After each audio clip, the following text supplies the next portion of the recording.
The HOA president stood on my ranch, jabbing her finger at my 10-year-old daughter like she was some kind of outlaw, barking, 5 minutes, or I'm calling the cops to haul your kid away. This Karen genuinely believed she could have police arrest a child for reading by our family pond we've owned for half a century. She ranted about contamination and removing the problem child, while my sweet Ellie's hands trembled, clutching her book as tears streamed down her cheeks. What this power-hungry woman didn't know was why I'd kept my sheriff's badge hidden for 3 years. I'm Tom, and that morning, Karen's shrill voice sliced through the calm like a siren. "Get that child away from the water now," she screeched, her manicured nail aimed at Ellie, who looked up, bewildered, from her story. My heart pounded as I stepped out the back door, but I walked slow steady because showing fear would only fuel this woman's ego. "Excuse me," I said, keeping my tone even despite the fire in my chest. "This is my land." Karen spun toward me, her bleached hair flaring like a cape. "Your property ends at the HOA line," she snapped, waving her phone like a gavel, "and that pond's under our control."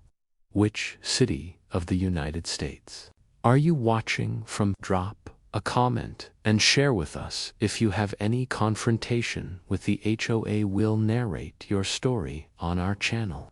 I have documentation that CPS has already been notified about unsupervised children in dangerous areas. Your daughter has been flagged as at risk, and I'm well within my rights as HOA president to ensure child safety compliance. The accusation hit me like a physical blow. CPS. At risk. I glanced at Ellie, who had stood up, now clutching her book to her chest-like arm. Her eyes were wide, but she wasn't crying. My brave girl didn't cry easily, not anymore. "Ellie, honey, go inside," I said softly. She hesitated, looking between Karen and me. "But Daddy, we always read here on Saturdays." Karen's laugh was sharp and cruel. "Well, clearly your father lacks basic parenting judgment if he lets you sit unsupervised near water. I'm calling my HOA security team right now, and if you're not gone in 5 minutes, the real police will be handling this." I took Ellie's hand and led her toward the house without another word to Karen. There was no point arguing with someone drunk on their own power. Behind us, neighbors had started gathering. Old Mrs. Chen from 2 houses down had her phone out, recording everything. Tom Bradley from across the street just shook his head and went back to washing his car. Not one of them spoke up as a grown woman screamed at a child. These were the same people who brought casseroles 3 years ago, who promised to help look after Ellie. Now they just watched as Karen strutted back to her white Escalade, her heels clicking on our driveway. Like a countdown. 5 minutes, she shouted over her shoulder. I have a security team on standby. The dust from her tires hadn't even settled before. I was moving, not to pack, not to panic, but to prepare. I found Ellie in the living room, staring out the window at the pond. "Daddy, why did she say those things? I wasn't doing anything wrong." The hurt in her voice nearly broke me. "You didn't do anything wrong, sweetheart. Some people just like to throw their weight around." I knelt beside her, pulling her into a hug. "But I need you to stay inside for a little while, okay? I have something I need to take care of." She nodded against my chest, and I felt the tension in her small shoulders. After settling her in her room with her books, I walked to my bedroom closet. Behind the hanging clothes was a small safe I hadn't opened in 3 years. My fingers moved over the keypad. 505. The safe clicked open, and there it was, my sheriff's badge, still polished, despite the years of darkness. Beside it, a photograph of my old department, taken right here at this very pond during a charity fishing tournament 5 years ago. I traced my finger over the faces of my former deputies, good men and women who'd stood beside me through 8 years of service in the photo. We were all smiling, standing right where Karen had just threatened my daughter. I'd walked away from it all 3 years ago, choosing to focus on raising Ellie. After everything that happened, the ranch was supposed to be our fresh start, our healing place. But Karen Walsh had just made a crucial mistake. She'd threatened my daughter. She'd weaponized the very agency meant to protect children. And she'd given me 5 minutes.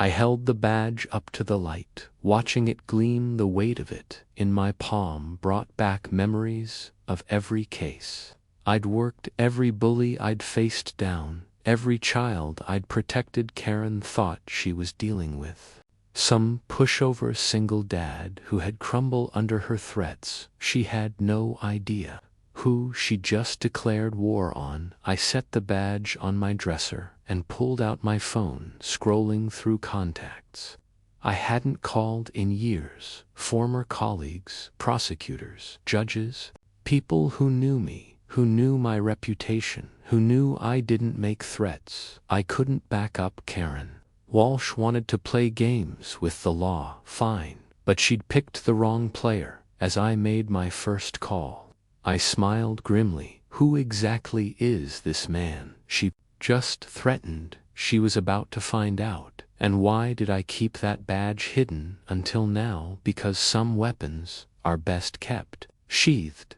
until you really need them. This was definitely one of those times. The next morning arrived with a parade of HOA vehicles and enough red flags to mark a minefield. I watched from the kitchen window as workers planted them around our pond, each one bearing the HOA logo and the words, "Restricted area, no unsupervised minors." They formed a perimeter that made our family spot look like a crime scene. Ellie stood beside me, her breakfast untouched, as she stared at the transformation of her sanctuary. "They're taking it away," she whispered. The defeat in her voice lit a fire in my chest that I had to carefully control. This was just the beginning of Karen's campaign, and I needed to document every move she made. By noon, the real damage started to reveal itself. I'd driven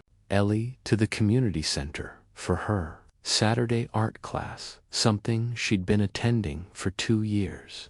Without incident, Mrs. Martinez, who'd always greeted us with warm smiles and compliments about Ellie's talent, met us at the door with an expression that made my stomach drop. "I'm so sorry, Wyatt," she said, not quite meeting my eyes. "Ellie's been flagged in our system.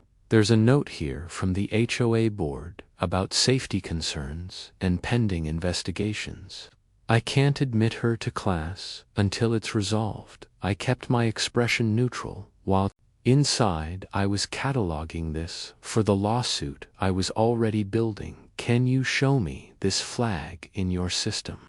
I asked calmly. She hesitated, then turned her computer screen toward me. There it was, minor flagged by HOA report, potential safety risk to other children. The ride home was silent, except for Ellie's quiet sniffles. She was trying so hard to be strong, but this kind of systematic exclusion would break anyone, especially a child who'd already lost so much. "It's not your fault," I told her as we pulled into our driveway. "None of this is your fault, baby girl." But kids internalize these things differently than adults. They think if enough people say something, it must be true. I spent the afternoon doing what I did best during my sheriff days, investigating. I pulled out the original property surveys from my father's files. He'd bought this ranch in 1972 long before Pine Valley Estates and its HOA ever existed. The documents were clear as day. The pond and the surrounding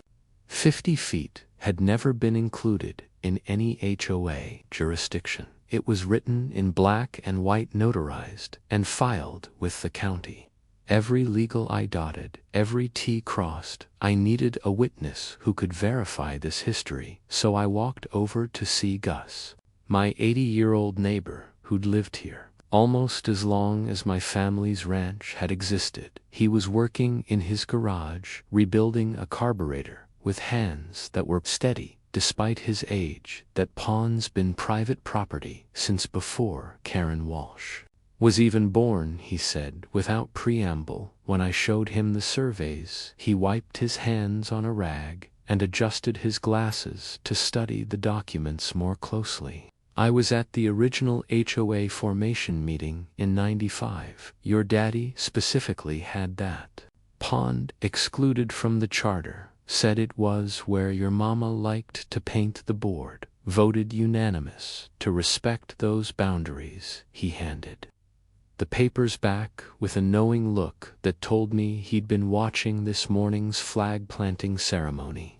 Too, of course, Karen's been trying to redraw those lines for years, Gus continued, his voice dropping lower, tried to slip new boundaries into a council meeting vote 3 years back, got shut down hard by the board. But a funny thing happened after that meeting. The official minutes went missing from the HOA office. Secretary said they just vanished from her locked filing cabinet. Then Karen shows up with her own version of events, claiming the vote went differently. He shook his head in disgust.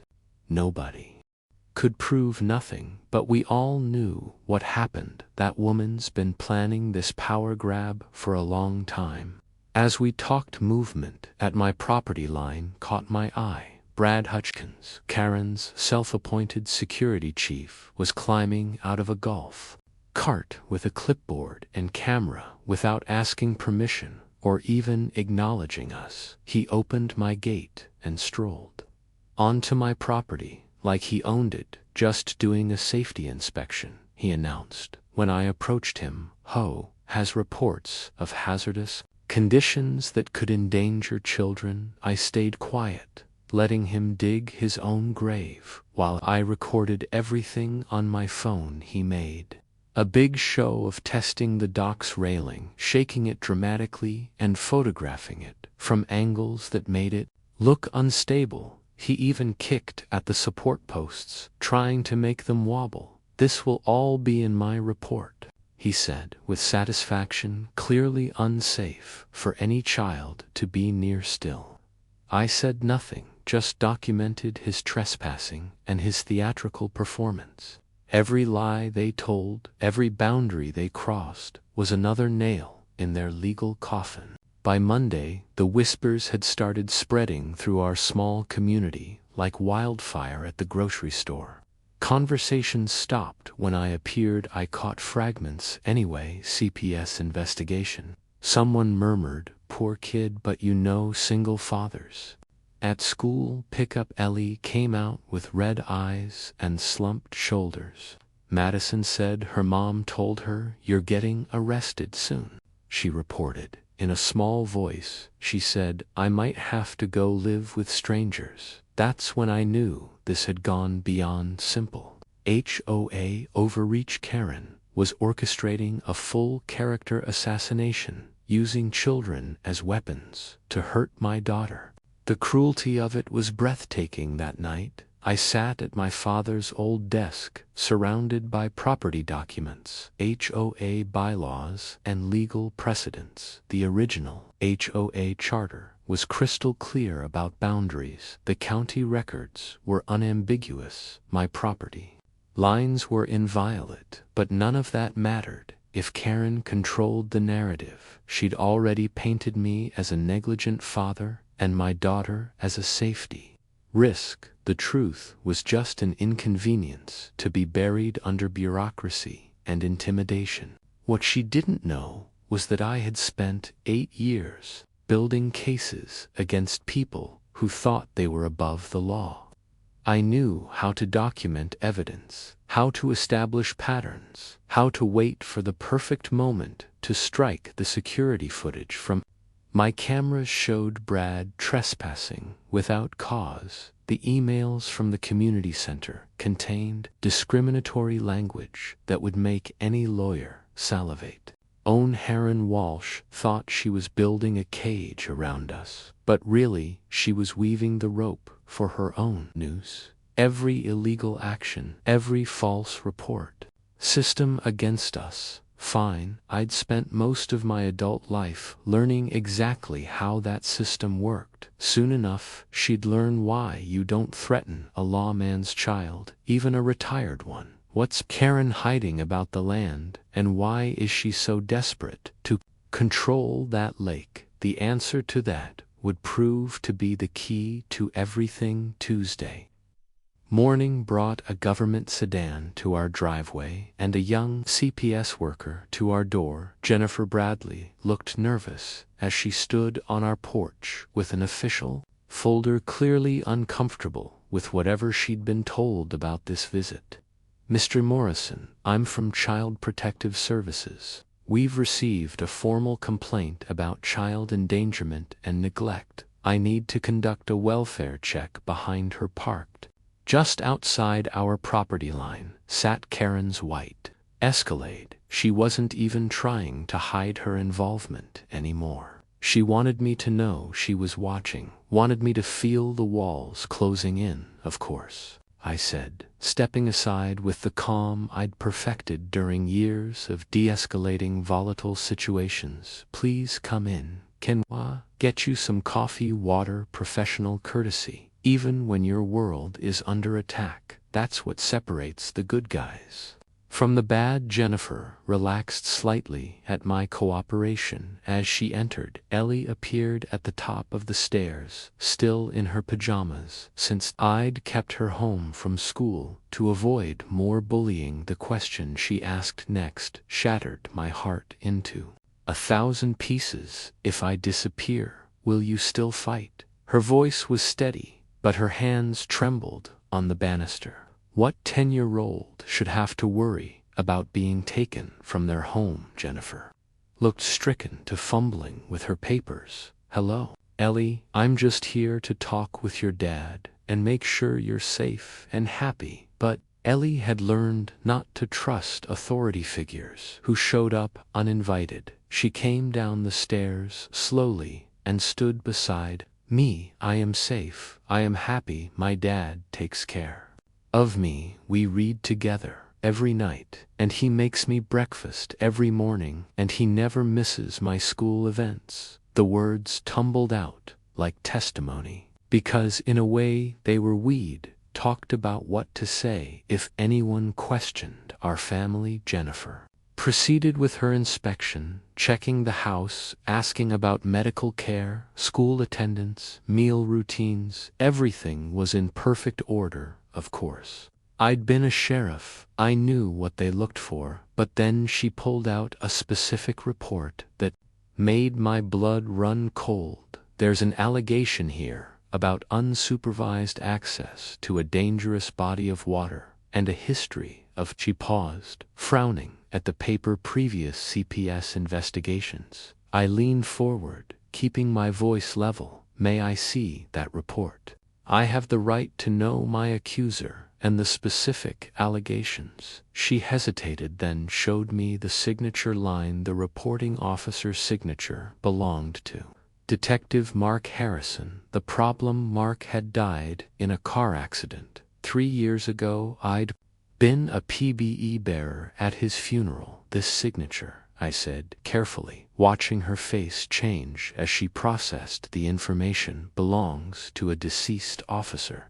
He passed away in 2022. This document is fraudulent. Jennifer's face went pale. She flipped through more pages as I pointed out inconsistencies, dates that didn't match case numbers that didn't exist in any system, allegations that referenced events supposedly witnessed by people who didn't live here yet. This isn't right, she muttered.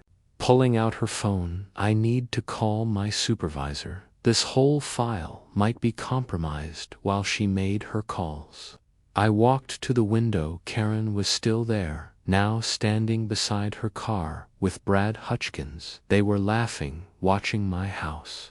Like it was entertainment, I kept my expression neutral, but inside I was documenting every second of their ghoulish behavior.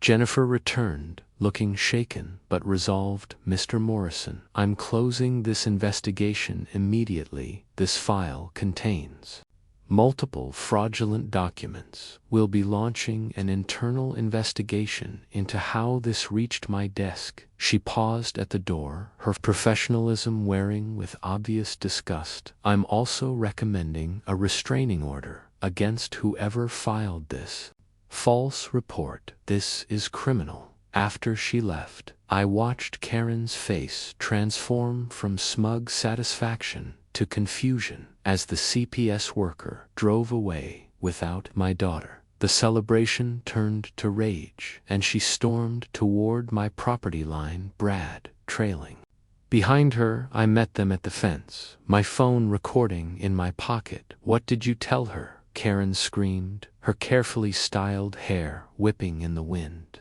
What lies did you spread? That girl needs supervision. She's a danger to herself. Behind her, Brad nodded like a trained seal. I stayed silent, letting her rant, every threat, every accusation, all recorded in crystal clear audio.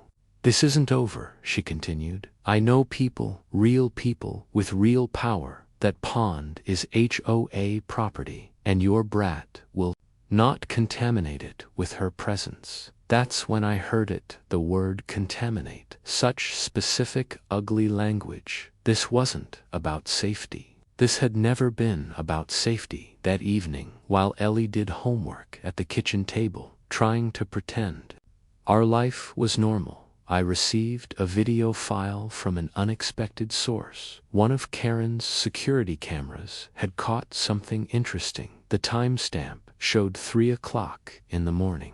2 days ago, Karen in her home office, talking on speakerphone while typing on her computer. The audio was faint but audible. Just make it look official. I don't care how that pond is worth $500,000 in development rights. If we can clear the property claims. Then another voice, younger, from the doorway. Mom, what are you doing? The camera caught Cindy Walsh standing there in pajamas, watching her mother craft fraudulent documents. The video continued. Taran, spinning in her chair, caught red-handed. Nothing, sweetie, just HOA business. Go back to bed. But Cindy didn't move. That's about Ellie's family, isn't it, Mom? She's just a kid. She's in my sister's grade. Karen's voice turned sharp. That kid is standing between us and a development deal that will make us rich. Her father is too stubborn to sell, so we need alternate methods. Now go to bed and forget what you saw. The threat in her tone was unmistakable. The video ended with Cindy backing away, her face a mask of horror and disappointment. I saved multiple copies of the file, sent one to my lawyer, another to a secure cloud server. This was the smoking gun, but it also revealed something crucial. Karen wasn't just a power-hungry HOA president. She was after our land, specifically the pond, for development. All this cruelty, all this harassment of a child was about money. The fake CPS report, the community restrictions, the character assassination. It was all designed to force us out so she could profit. But she'd made a critical error. She'd let her daughter see the real her, and from the look on Cindy's face in that video, she didn't like what she saw. How far will Karen go to erase a little girl from her HOA? As far as greed would take her, apparently. But greed makes people sloppy, and sloppy people make mistakes. The call came at 10:30 on Wednesday night, just as I was reviewing security Footage for the fourth time, the number was blocked, but the voice was young female and shaking with emotion. Mr. Morrison, this is Cindy Walsh. Please don't hang up. I need to talk to you about my mother. Can we meet? Every instinct from my law enforcement days screamed trap, but something in her voice made me listen. I have proof, she continued, proof of what she's really doing. Meet me at the old bus depot on Maple Street in 20 minutes, please. I can't let her hurt Ellie anymore. The line went dead before I could respond. I sat there for a moment, weighing the risks. This could be Karen setting me up, creating some scenario to paint me as a predator, meeting young women in dark places. But if Cindy really had turned against her mother, if she really had evidence, I couldn't ignore it. I texted my lawyer with my location and plans, set my phone to record, and drove to the depot. The place had been abandoned for years, but the streetlights still worked, casting orange pools of light on cracked asphalt. Cindy's Honda Civic was already there when I arrived. She got out, slowly clutching a small USB drive like it was a grenade, even in the dim light. I could see she'd been crying. Thank you for coming, she said, her voice stronger in person than on the phone. I know this is weird, but I couldn't email this or come to your house. She monitors everything. She has software on all our devices, cameras everywhere. This place is the only spot in town without surveillance. She held out the USB drive with a trembling hand. Everything's on here. Screenshots, recordings, documents, 3 years' worth of my mother's schemes. I took the drive carefully, like evidence at a crime scene. Why now, Cindy? What changed?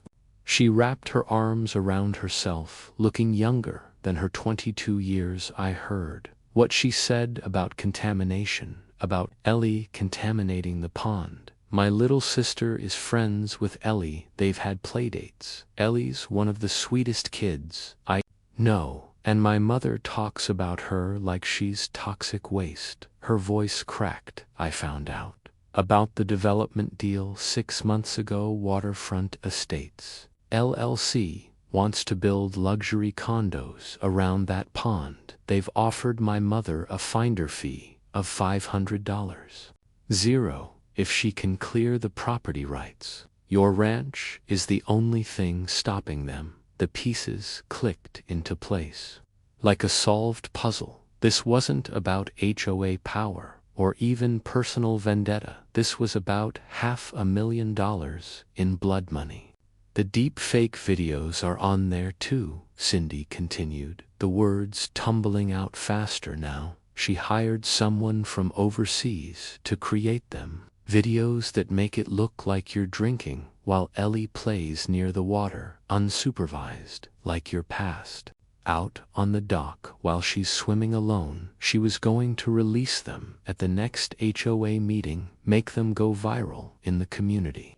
Facebook groups. My stomach turned. Deepfakes were nearly impossible to disprove once they spread. The damage to reputation was instant and permanent. But that's not the worst part, Cindy said, tears flowing freely now. She has a whole file labeled nuclear option, fabricated evidence of abuse, photoshopped bruises on stock photos of children that look like Ellie. She was going to submit them anonymously to CPS. If the fake documents didn't work, I had to lean against my truck to process this. I dealt with criminals for 8 years, but the calculated cruelty of targeting a child for profit hit different. Why didn't you come forward sooner? I asked, though I kept my voice gentle. She looked at her feet. Because she has dirt on me too. When I was 19, I got arrested for shoplifting. Stupid teenage stuff. Charges were dropped, but she has the arrest records, the mug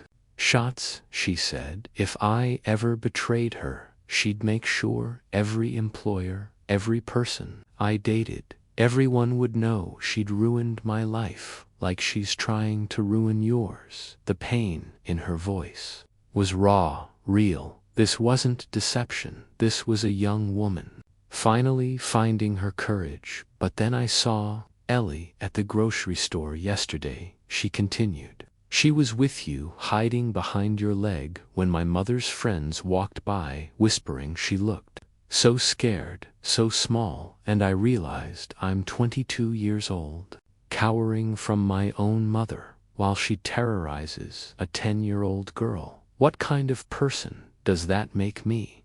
She wiped her eyes with her sleeve. I don't care anymore. Release the arrest records. I'll deal with the consequences. But I can't watch her destroy a child for money. I won't be complicit in that. I pocketed. I need to know, will you testify when this goes to court? And it will. Will you stand up in front of everyone and tell the truth? She nodded without hesitation. Where Mom doesn't have connections, she managed. A weak smile. I also included the audio from her home security system. She forgot I helped set it up, that I know all the passwords. There's 3 months of recordings, including her meetings with the developers, her plans to force you out, everything. This young woman had just handed me not just evidence, but a nuclear arsenal of her own. Cindy, your mother is going to come after you hard when she finds out. She laughed, but it was bitter. She's been coming after me my whole life, controlling what I wear, who I date, what I study, making me feel worthless if I didn't follow her plans. At least now I'm standing up for something that matters. As she got back in her car, she turned one last time. Mr. Morrison, tell Ellie I'm sorry. Tell her not all of us are like my mother. Some of us remember what it's like to be young and vulnerable and scared. I watched her drive away, this brave young woman who'd just blown up her entire life to protect a child she barely knew. That took a kind of courage most people never find back home. I plugged in the USB drive and spent the next 3 hours reviewing evidence that made my blood run cold and hot by turns. Everything Cindy had said was there, and more: financial documents, development contracts, recordings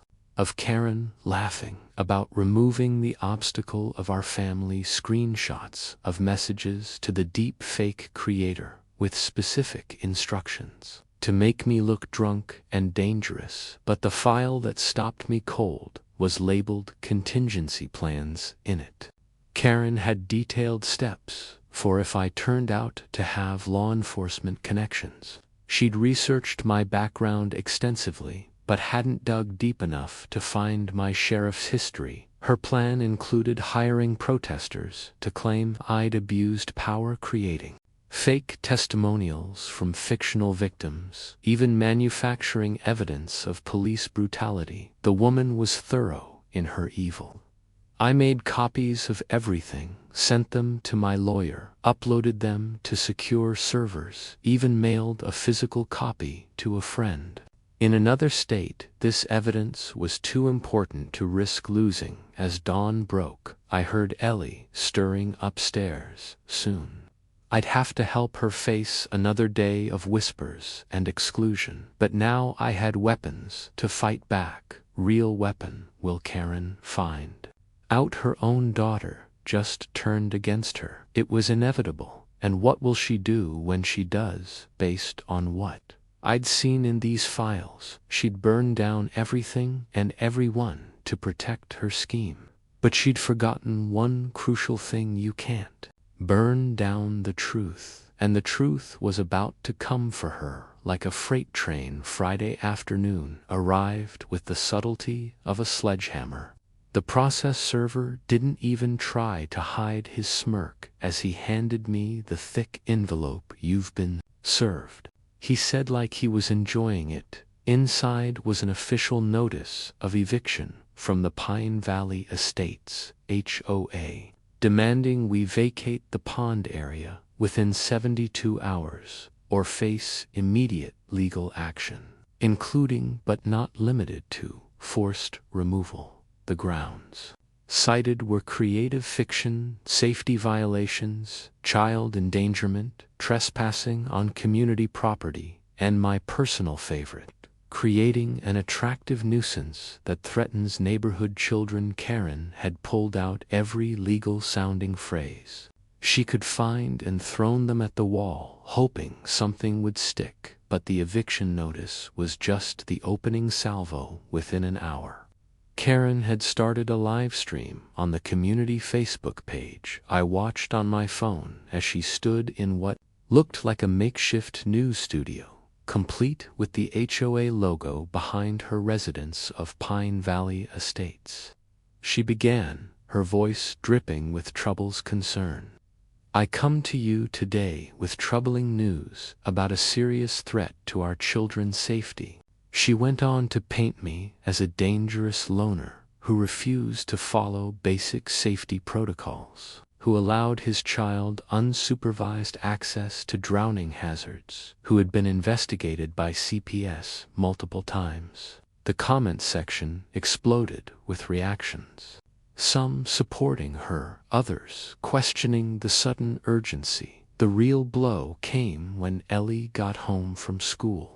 She'd been kicked out of her horseback riding lessons at the community stable, they said. I'm a liability, she reported, trying to sound matter-of-fact but failing to hide the hurt. Mrs. Peterson said she can't risk having me around the other kids. She said, you're dangerous, and it might be genetic.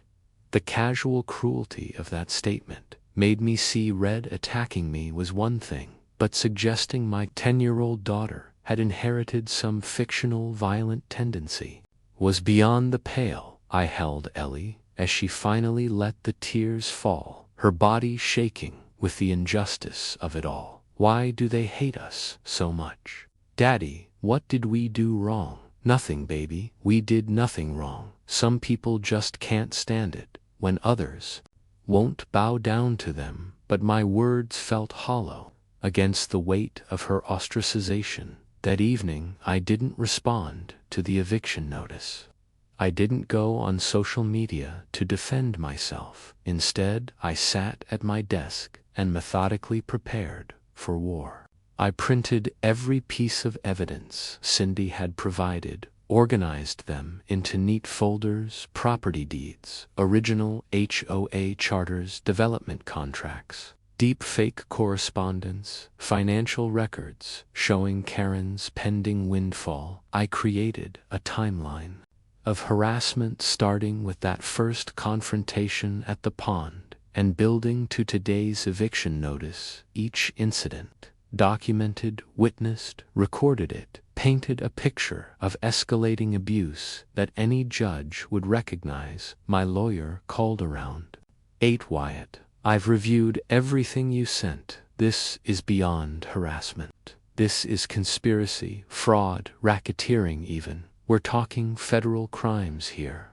His voice was excited in the way lawyers get when they smell blood in the water. The deep, fake evidence alone could put her away for years. Add in the fraudulent CPS reports, the forged documents, the development kickbacks hidden from HOA disclosure. We're looking at a massive case, but I wasn't thinking about prison sentences. I was thinking about my daughter being turned away from activities she loved, being whispered about in school hallways, being treated like a pariah for the crime of existing. I want more than just criminal charges.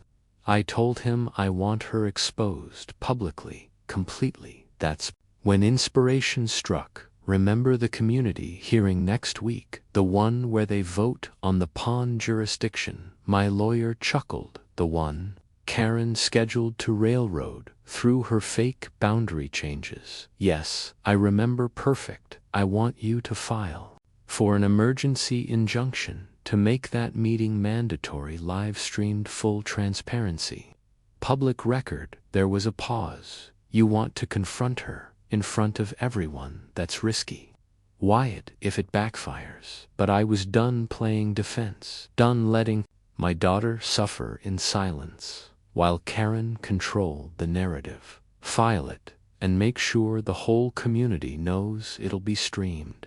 I want everyone watching." After we hung up, I found myself staring at my old sheriff's badge again for 3 years. I'd hidden from that part of myself, trying to be just another dad in just another suburb, but sometimes hiding, sometimes it's cowardice. Saturday morning brought another wave of attacks. Someone had spray-painted danger on our fence during the night. Anonymous letters were stuffed in our mailbox, ranging from concern to threatening. One particularly vile note suggested Ellie would be better off in foster care than with a failure of a father. But something else was happening to counter voices.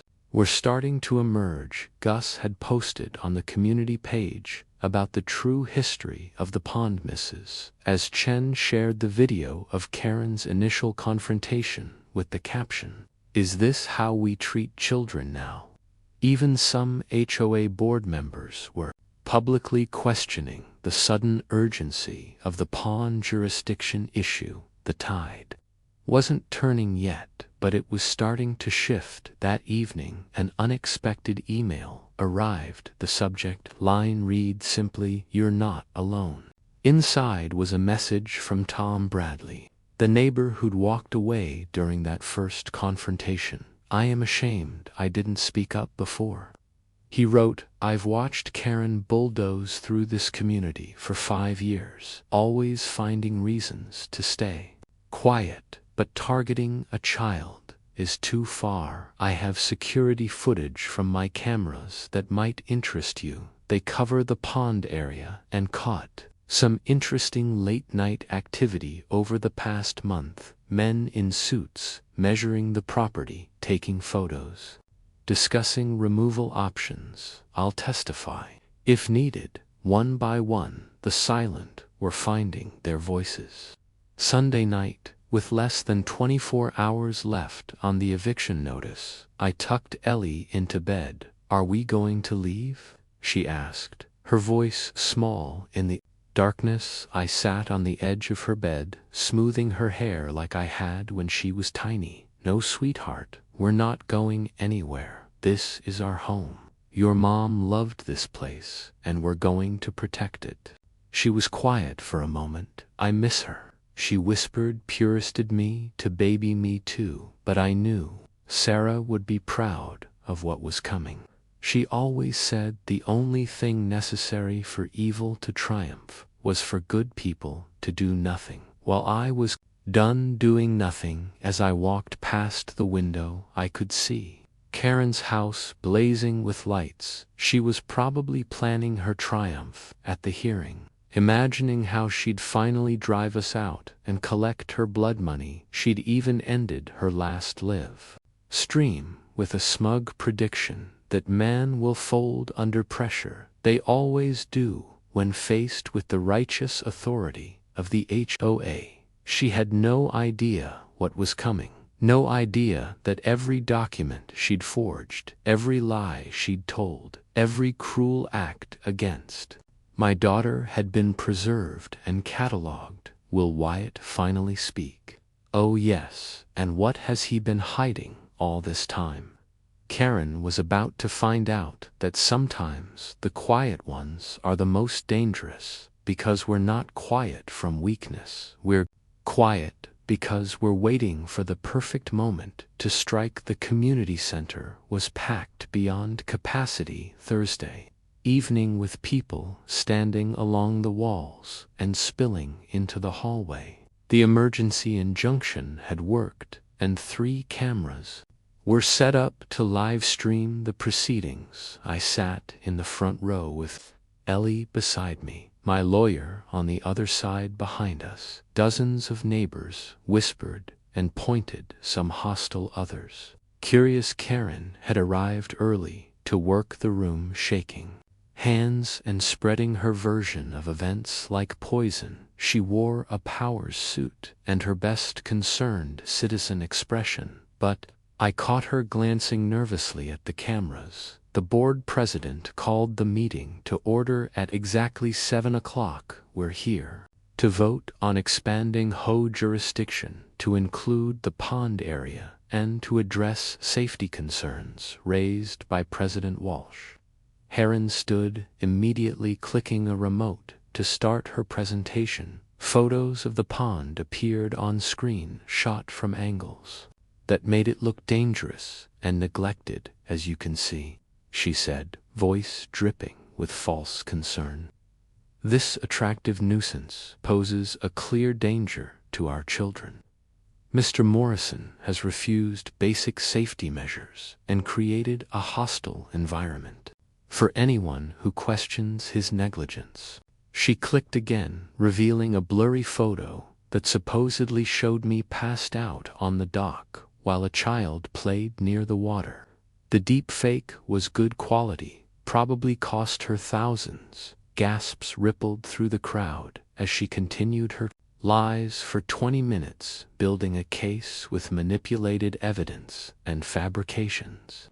The crowd was buying it, the mood shifting against us with each slide. She showed when she finally sat down, looking satisfied. The board president asked if anyone wished to speak in opposition. My lawyer stood calmly. President Blackwood, we'd like to present evidence that directly contradicts Mrs. Walsh's claims. May I call a witness? The president nodded, looking intrigued by the formal request. I call Cindy Walsh to speak. The gasp this time was deafening. Karen's face transformed from smug victory to complete shock as her own daughter walked the front. Objection, Karen shouted, jumping up so fast her chair tipped backward. This is my daughter. She has no standing here. But Cindy kept walking, her hands steady despite her mother's rage. I'm a resident and over 18. I have every right to speak. She turned to face the packed room, her voice clear and strong, despite the tears on her cheeks. My mother is lying to you. She's not concerned about child safety. She's concerned about $500,000 in finder's fees from Waterfront Estates, LLC. If she can force the Morrisons off their land. The room erupted into chaos. Board members shouted for order while Karen screamed denials, but Cindy kept going, raising her voice over the noise. I have proof, emails, contracts, recordings where she admits everything is about money, where she laughs about destroying a little girl's life for profit. My lawyer connected his laptop to the projector, replacing Karen's slideshow with devastating evidence. Contract after contract, email after email, the whole conspiracy laid bare. Then came the audio recording. Karen's voice filling the room with damning words about the development deal. The crowd's mood turned instantly from suspicion to outrage. Someone shouted shame from the back row, while others pulled out phones to share the live stream. Karen tried desperately to regain control, screaming about context and manipulation.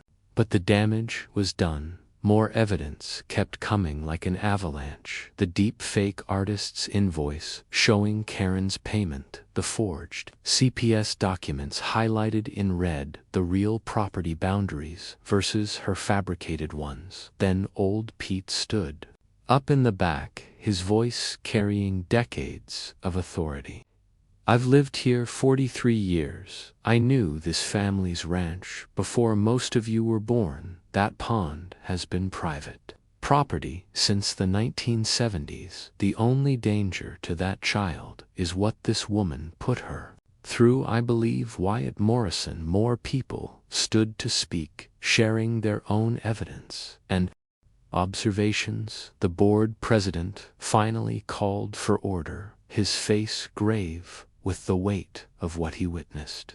Mrs. Walsh, these are extremely serious allegations. Do you have any response that doesn't involve screaming? Karen's lawyer whispered urgently in her ear, but she pushed him away, her face contorted with rage. That's when I stood up slowly, deliberately. I walked to the front of the room and pulled out my sheriff's badge. The metal caught the light as I pinned it to my shirt with practiced precision. Karen Walsh, I said, my voice carrying the authority I'd hidden for 3 years. I'm placing you under arrest for forgery, fraud, conspiracy, harassment, and filing false reports. The room went completely silent, except for the live stream chat exploding with reactions. Karen's mouth opened and closed soundlessly, her face cycling through disbelief, rage, and finally fear. You're what? You can't be serious. You're not a cop. She sputtered, backing away from me. I smiled for the first time in weeks, feeling the weight of justice settling into place. Former Sheriff Wyatt Morrison, Pine County, still certified, still sworn, and very much within my jurisdiction to make a citizen's arrest for crimes I've personally witnessed. 2 uniformed officers entered, right on cue. My old colleagues who'd been waiting outside. Wyatt called us. Officer Martinez explained to the stunned crowd. We've been investigating these allegations, Mrs. Walsh, please turn around. As they let her out in handcuffs, Karen turned to her daughter one last time with pure venom in her eyes. How could you betray your own mother? She hissed at Cindy. Her daughter stood tall, despite her tears still in her voice, as she replied, because someone had to stop you, and because Ellie Morrison deserves better than what you tried to do to her. The hearing dissolved into chaos after that, but the vote was unanimous. The board rejected the boundary change and launched a full investigation into Karen's tenure. As people filtered out, many stopped to apologize to Ellie and shake my hand. The live stream viewers were equally vocal, with comments pouring in about justice being served. Later, walking to our car, Ellie slipped her small hand into mine. Daddy, did you plan all that? She asked quietly. I squeezed her hand gently. Sometimes you have to let the bad guys think they're winning right up until they realize they've already lost. Did you expect that ending? What would you do if your HOA president got arrested live on stream? Sometimes justice comes when you least expect it, but it always comes for those who hurt children. A week had passed since the hearing that changed everything in Pine Valley Estates. The morning sun painted familiar golden streaks across our pond, but this time Ellie sat on the dock without fear, without looking over her shoulder for threats. I watched from the kitchen window, coffee warm in my hands, feeling something I hadn't felt in months. Peace. The red flags were gone, pulled up by volunteers who'd shown up the day after Karen's arrest, each one apologizing as they worked. The HOA board had issued a formal apology and confirmed in writing what we'd always known: the pond was private property beyond their jurisdiction forever. The mail truck rumbled up our driveway around 10 o'clock, unusual for a Saturday delivery. The carrier handed me a thick envelope with the Lakewood County seal that made my hands pause. Dear Sheriff Morrison, the letter began, and I had to read that line twice after 3 years of civilian life. The Lakewood County Board has followed recent events in Pine Valley Estates. We are deeply troubled by the targeting of children for financial gain and the failure of systems to protect the vulnerable. Our county lacks a dedicated sheriff's department. Relying on state police stretched too thin, we formally offer you the position of Lakewood County Sheriff. Our community needs someone with your integrity, experience, and proven commitment to protecting children. The salary is competitive, the resources adequate, and the need urgent. I sat down hard on the porch steps, the weight of the offer settling. Over me, this wasn't just about a job, it was about purpose, about returning to who I'd been before grief made me hide. Daddy Ellie appeared beside me, book tucked under her arm. As always, you look serious. Is everything okay? I showed her the letter, watching her eyes widen as she read each line carefully. They want you to be sheriff again. Would we have to move away? The worry in her voice was immediate and sharp. This place, this pond, wasn't just property to her. It was where she felt closest to her mother's memory. Read the whole thing, sweetheart, I said gently, pointing to the location details. She got to the part about Lakewood County, and her face changed completely. But that's just 20 minutes away. We could stay here.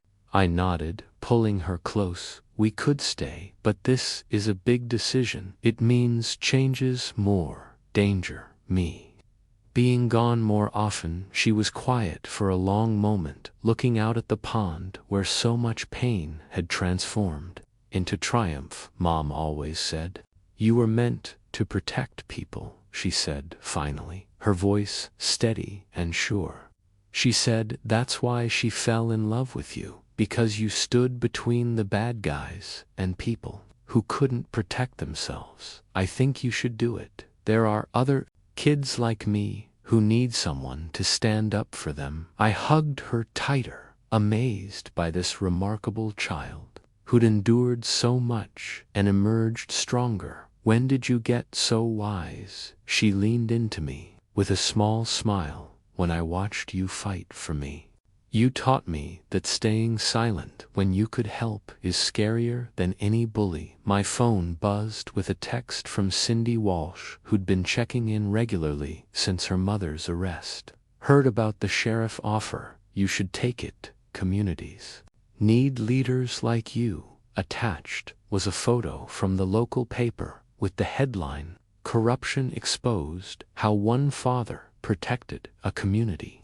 The article detailed not just Karen's arrest, but the wider investigation that had uncovered years of HOA corruption. 3 board members had resigned in disgrace. Brad Hutchkins faced multiple charges, and the development company had withdrawn entirely. The sidebar story made me proudest, though, describing how neighbors were actively rebuilding trust, creating programs to protect children, and learning to speak up against injustice.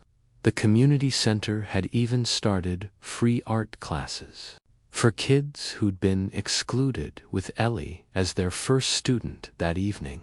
I found my old uniform in the closet, still in its dry cleaning bag from 3 years ago. The badge sat on my dresser, catching the light like it was waiting. Ellie appeared in the doorway, holding a small wooden box I recognized immediately, Sarah's keepsake box. Inside, among photos and pressed flowers, was a note in my wife's handwriting. "For when you're ready to serve again," it read, "the world needs protectors, and you're one of the best. Don't let grief keep you from your purpose. Protect them all, like you protected us all. My love, Sarah."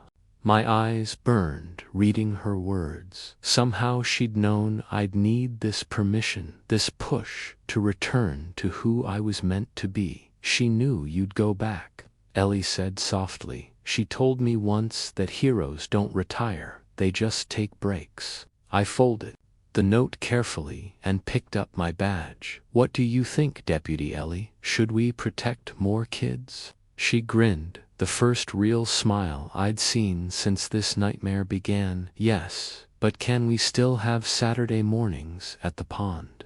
I ruffled her hair with a laugh. "Always. That's our place. Nobody can take that from us." Monday morning, I called Lakewood County and accepted the position. The swearing-in would be small, just family and officials. But Ellie had already invited Cindy, Gus, Mrs. Chen, and all the neighbors who'd found their courage, because that's what community really meant. As I hung up the phone, Ellie tugged on my sleeve with shining eyes. "Daddy, I'm proud of you. and Mom is too. I looked at my brave little warrior who'd weathered storms no child should face. I'm proud of you, to you stayed kind when they were cruel. That takes real strength. She hugged me tight. We're a good team, aren't we the best? I thought, looking out at our pond, our symbol of survival and hope. What do you think Sheriff Wyatt should do next? He'd already decided, protect and serve with the wisdom of loss and a father's love. Should Lakewood be worried only the bullies?